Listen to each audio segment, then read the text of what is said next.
Coming up, she was never a risk taker until she discovered this. I'm still scared, like it still scares me today, and I have 128 jumps. Cherokee Nation citizen Crystal Acuff Walters tells us how jumping from a plane can be therapeutic. Plus, at 83 years old, Lorene Drywater is still at it, the only known Cherokee artist making buffalo grass dolls. Mama showed me how. I paid attention to everything she done, and I've been following it since. And we sit down with Cherokee Nation citizen Wes Welker, a professional football star whose career could have ended much sooner. I was Oklahoma State Player of the Year. All I wanted was an opportunity and to play at the highest level, and I wasn't getting that opportunity, and it was a little frustrating at the time. We learned how he proved himself on the field and about life's new adventures. The Cherokees. A thriving American Indian tribe. Our history. Our culture. Our people. Our future. The principles of a historic nation. Sewn into the fabric of a modern world. Hundreds of thousands strong. Learning. Growing. Succeeding. And steadfast. In the past, we have persevered through struggle. But the future is ours to write. Osiyo. Osiyo. Osiyo. These are the voices of the Cherokee people.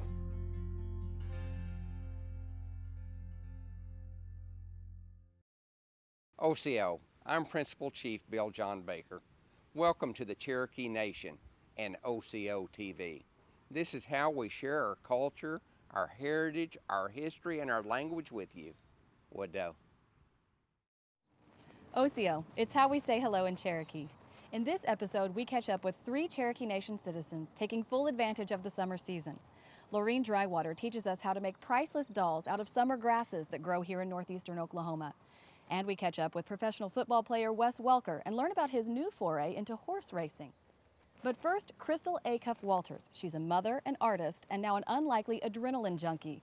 We tag along with Crystal as she shows us her new sport, which gives her a sense of adventure and confidence.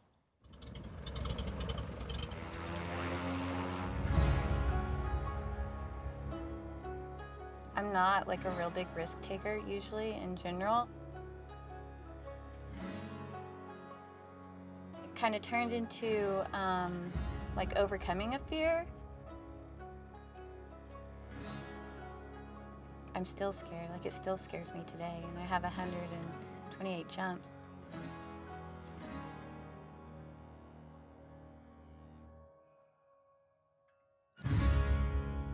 We'll come in. We'll land on that.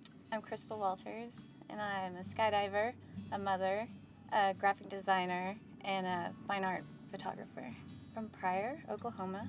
Pryor's really small. I think population's around 10,000. Everybody kind of knows everybody. I have 3 kids. I have 2 girls and a boy. Once all the kids were old enough to be in preschool, I decided I was going to go back to school. I was going to pursue a nursing degree. I entered an art show at RSU. They have an annual art show, and it's open to anyone. You didn't have to be an art student. So I entered a photograph, and I got 2nd place, I think. And then I decided that I was going to pursue fine art instead. I really like to use my photography and my graphic design skills like combined to make screen prints. At RSU, we had to do a capstone project, and I did a series on people that I went to school with and like their alter egos. So I did the photography on the wet plate, scanned in the wet plates, turned them into screen prints, and then screen printed on layers of Mylar that would hang like so many inches apart. So then it kind of looked like the Photoshop layers like you would lay out in a graphic design program. It showed them like slowly changing into like another outfit, into like another person, which would be like their alter ego. Down here? Yeah, that just needs to go down. So what I do is I go to a glass shop and I get this black glass and I cut it down to the 4 by 5 inch size, coat it with the collodion that pretty much turns the black glass into a sheet of film. I then take it and I soak it in the silver, which makes it photosensitive. And after I soak it in the silver, take it, put it in the camera, and it's called the wet plate process. And so I have to do this all while the plate is wet. So I have about 3 minutes time, I think. To do the wet plate process, the fumes are really strong and pretty unhealthy. So I researched online like how to have a mobile darkroom and found that people were using those ice fishing tents. So I ordered one of those, and I just took the ruby lith film and covered the little windows on the sides, which makes it into like a giant safe light. I like doing it because no two photos will turn out the same, and I feel like nobody could really reproduce it if they wanted to. So I think what's most important to me is that your thumbprint is on it.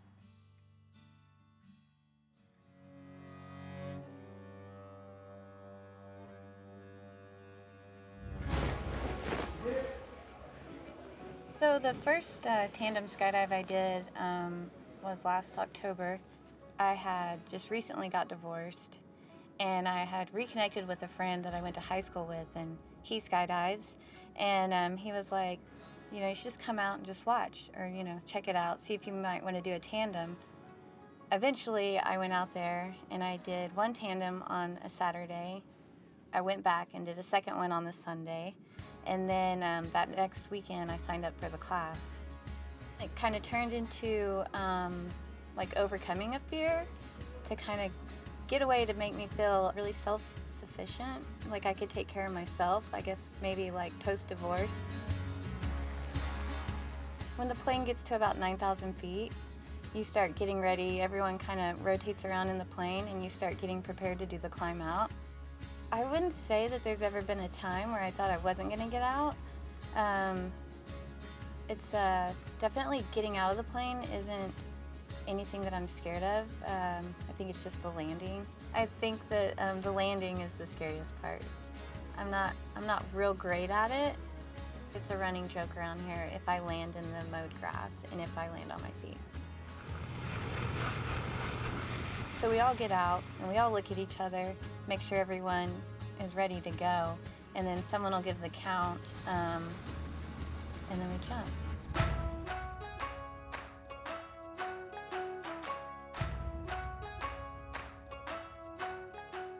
I remember one time I did like a student jump, and I felt like I could go and run like 3 miles as soon as I was done. Yeah! I feel really energetic and really hyper when I'm done. You kind of don't know what to do with yourself. I feel like I have like kind of high anxiety, and I feel like if I come out and I skydive for the weekend, it settles it for like a whole week. A lot of the people that come out here and skydive call it like therapeutic. Everybody's so happy, that's the thing. And maybe that's why it's so pleasant to be around the people out here.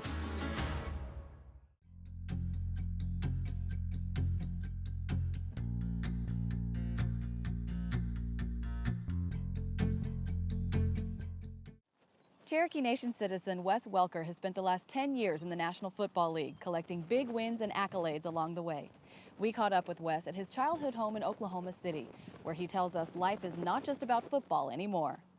Simmons throws down the field. He's got Wes Welker, the 25-20, 10-5, touchdown Red Raiders! Wes Welker is known as one of the most impactful slot receivers in the history of the NFL. But for much of his football career, he was underestimated, always having to go further to prove himself. First undrafted, and now with more than 10 years in the NFL, Welker has won 3 AFC championships, gone to 3 Super Bowls, and holds more than 15 NFL records. He's most noted for his time playing with quarterback Tom Brady, when he became the New England Patriots' all-time career leader in receptions. Well, it's all so surreal when anything like this happens to any of your children. You know, you're just amazed and grateful to be a part of it. Oh, Wes has taken us many places. I'm from Oklahoma City, born in Oklahoma City, and went to school at Heritage Hall High School. I started playing football when I was in the 6th grade. Did people say at that point that you were small? Yeah. I mean, just because you're big doesn't necessarily mean you're going to be a great football player. You don't have to be the biggest guy. In my junior year, we went undefeated and ended up winning the state championship that year. I was Oklahoma State Player of the Year. All I wanted was an opportunity and to play at the highest level, and I wasn't getting that opportunity. It was a little frustrating at the time. What were their reasons? What would they say? You know, not big enough, not fast enough. Right before signing day, Texas Tech had a fall through and a recruit. They had me in for a visit a few days later and signed as soon as I could. You know, basically I started returning punts early on in my career. As a football fan, that's one of the most exciting things to watch. So what's that like whenever you were doing that in college? As I had more success, the crowd would start chanting my name and different things like that, and it was a pretty exhilarating feeling. And every time I was back there, my mind was set on scoring a touchdown. I didn't worry about anything else, and I set the record for most punt return touchdowns in college football. After college, you didn't get drafted, right? Right. The draft is over, and I'm kind of looking around, trying to find where to go, and San Diego was the most interested in wanting a punt returner, and I took the opportunity. What is the work ethic like? What are your days like when you become an NFL player? Really, your first few years in the league have to be all football, all the time. That's all you should be thinking about, all you should be doing, and really just studying and learning the game and learning your craft. Wes started out with the Chargers, but then he went and played with the Dolphins for 3 years, and then he went to New England, and New England really liked him. Getting the opportunity in New England, and obviously being with Tom Brady and that offense and everything just kind of coming together as far as his style and then my style all just meshing together. It was just kind of the perfect chemistry. Going to the playoffs pretty much every year, I think, but one. Going to 2 Super Bowls, just even the relationships and the people and the guys that I met there in the group that we had, especially the 2007 team, was a pretty special deal. Tom and I, we text and talk quite often, and just about life, how the kids are. It's been a neat relationship. Obviously, after 6 years in New England, I became a free agent. Ended up going to Denver. Went to another Super Bowl while I was there, and after my 2 years in Denver, I was a free agent, continuing to play. So tell me about Undrafted. And they're off in the Shaker Town. Undrafted is the horse that I've owned for the past 5 years now. For some reason, it's just like beginner's luck or something like that, but he's been an exceptional horse, and we just actually flew into Oklahoma City from Lexington in a race that he just won. Undrafted coming late, summation time commute, undrafted commute something extra, undrafted rallies from deep in the... I saw a quote from somebody that said, Undrafted is a lot like his owner, a little guy, but real tough. That's about right. I mean, he's a cool horse. He comes to work every day and he trains hard. He's got a lot of grit to him. But yeah, the horses are a lot of fun, and just to get away from football. And so what's it like being a dad and a husband? It's a complete 180 from the life I used to have, for sure. But it's been awesome. Yeah, we have our twins, Carter and Caroline, boy and a girl, and they're a lot of fun. My son looks just like my wife, and my poor daughter, unfortunately, looks like me. We have the Wes Welker Foundation, which we do all sorts of grants for weight rooms and equipment and all these different things for high schools and communities and different things like that in the Oklahoma City area. Just trying to lead those kids in the right direction and let them know how much we care about them. Being Cherokee is probably where all my toughness probably comes out. The DNA is kind of in me to want to keep pushing myself and persevere and do what I need to do to make it.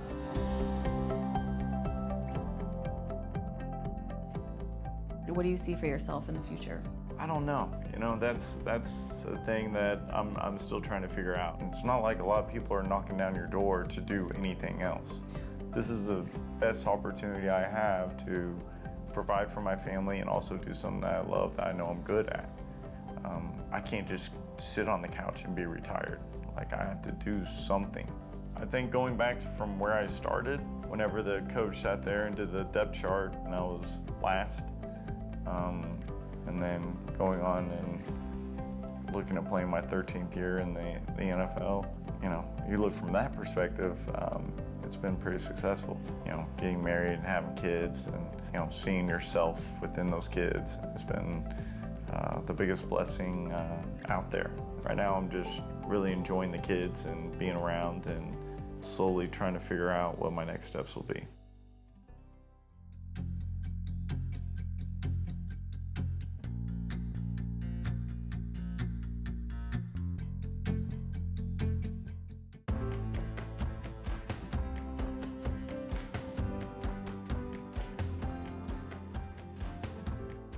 Lura Rowland was a young teacher when she came to Indian Territory in 1897, where she intended to start a school for Indian students.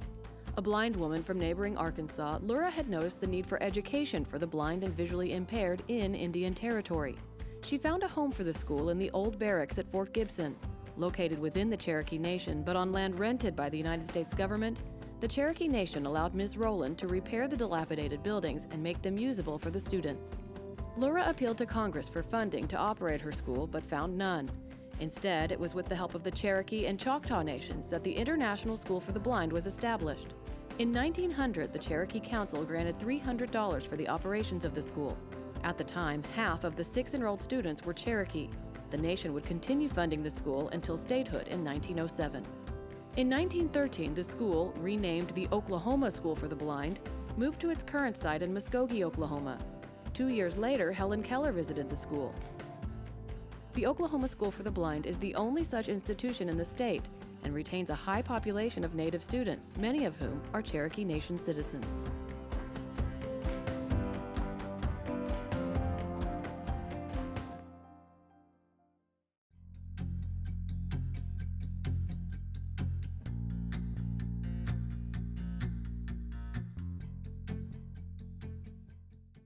Jalagi iniwani. Let's talk Cherokee. July. Kayegwani. Kuyegwani. 4th of July. Kayegwani. Nakine iga. Kuyegwani nakine iga. Rabbit. Jistu. Jistu. Rabbit is mischievous. Jistu unegu chita. Jistu unegu jikda.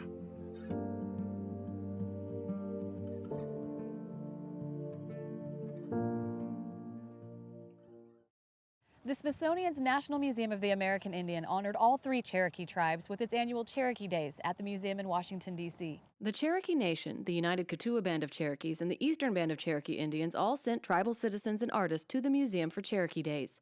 Museum visitors had the opportunity to watch artists create authentic pieces of work and learn more about our heritage through presentations and hands-on demonstrations. The Cherokee National Youth Choir performed throughout the weekend, and documented tribal citizens had the opportunity to get their photo ID cards. The Cherokee Nation kicked off the long weekend celebration by presenting a check to the Smithsonian for $500,000. Principal Chief Bill John Baker presented NMAI's director with the $500,000 check at a reception. The money is the first large donation to go toward building a new exhibit at the museum, which will tell the story of the Cherokees and the forced removal to Indian Territory known as the Trail of Tears.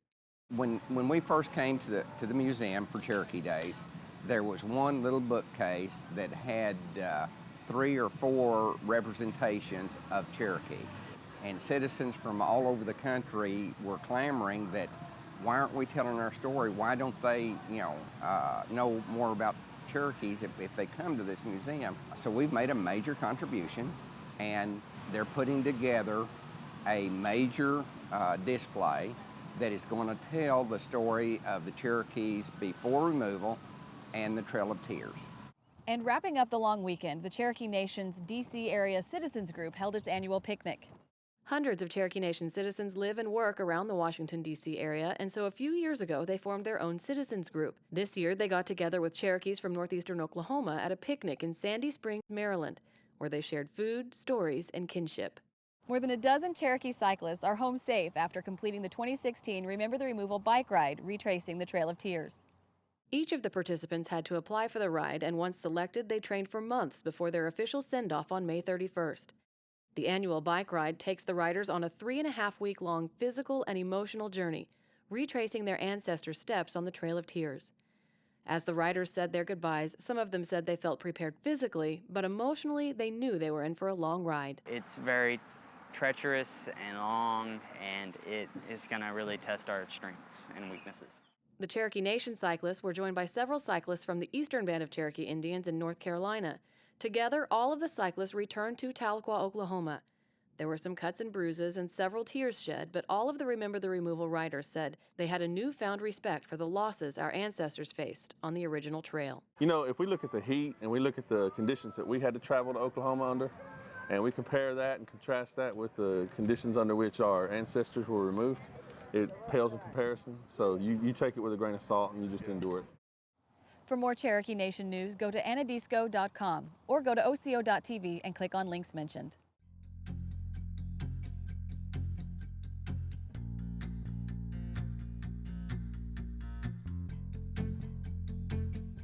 Lorene Drywater is well known here in the Cherokee Nation as the lady who makes buffalo grass dolls. She's a spunky lady and won't teach others her craft unless they're willing to do it the right way. And as you'll see, that involves a lot of hard work and patience.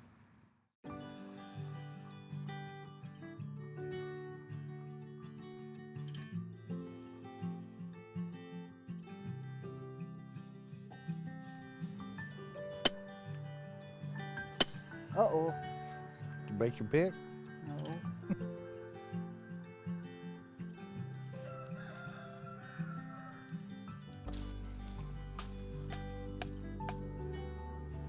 That's not a very big one. This one? Yeah.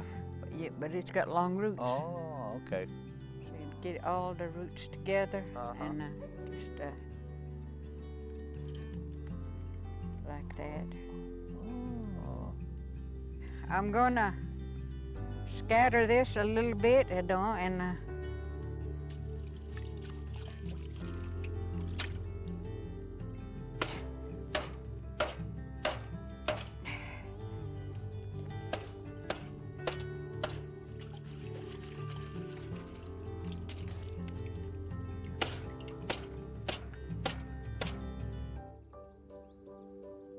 it's a work.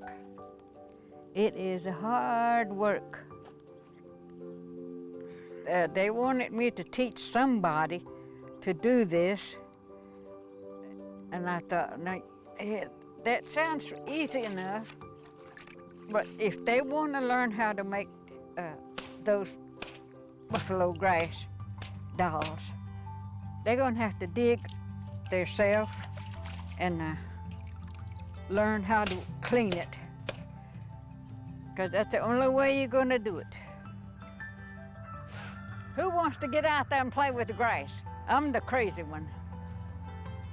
I'm Lorene Drywater. I'm the one that makes buffalo grass dolls. Buffalo grass dolls are a unique invention by Lorene Drywater. Lorene fine-tuned the whole doll thing to putting traditional Cherokee dresses on them with bottom parts and everything, and weaving up the roots into the hair. She's the only known grass doll maker in North America. Mama showed me how. I was about 5. I asked her, why don't they ever buy us dolls? And she said, well, because we don't have no money. So when she first taught me how to make a doll, she said, all right, come over here and I'll show you how to make you a doll. You can make it yourself. Just follow my instruction. She told me what all to get together. I watched her. I paid attention to everything she done, and I've been following it since. When I want to make a doll, I'm going to go pull the grass out of the ground and wash the dirt off of it. I clean it, I wash it in a big tub of water, getting some roots ready, and so I can tie some strings on it. Hang on.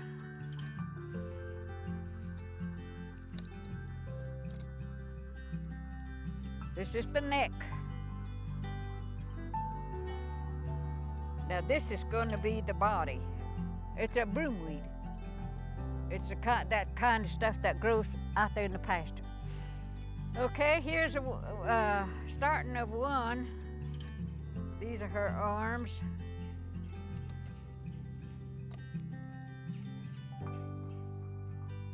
The face is supposed to be right there, and the arms and the body. How does this look as a blouse? I try not to dress them all the same. And this is how it would look.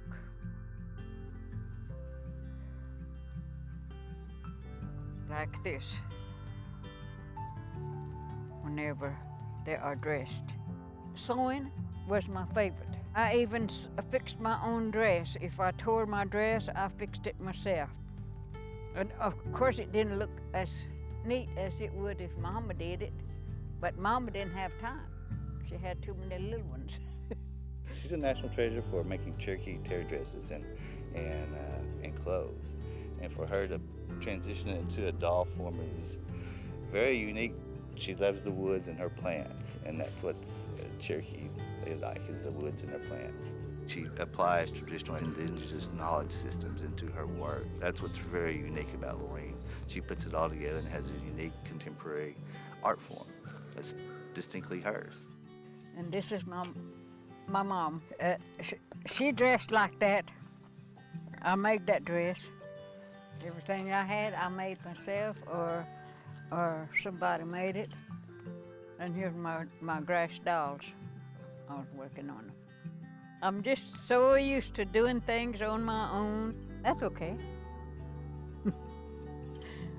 They know what I do, they know what I made, and they know where to find them. So that's it.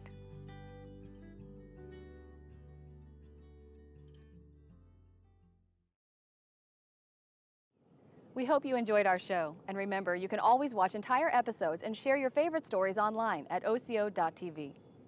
There is no Cherokee word for goodbye. We say, Donadago ha'i. We'll see each other again. So until next time, wado.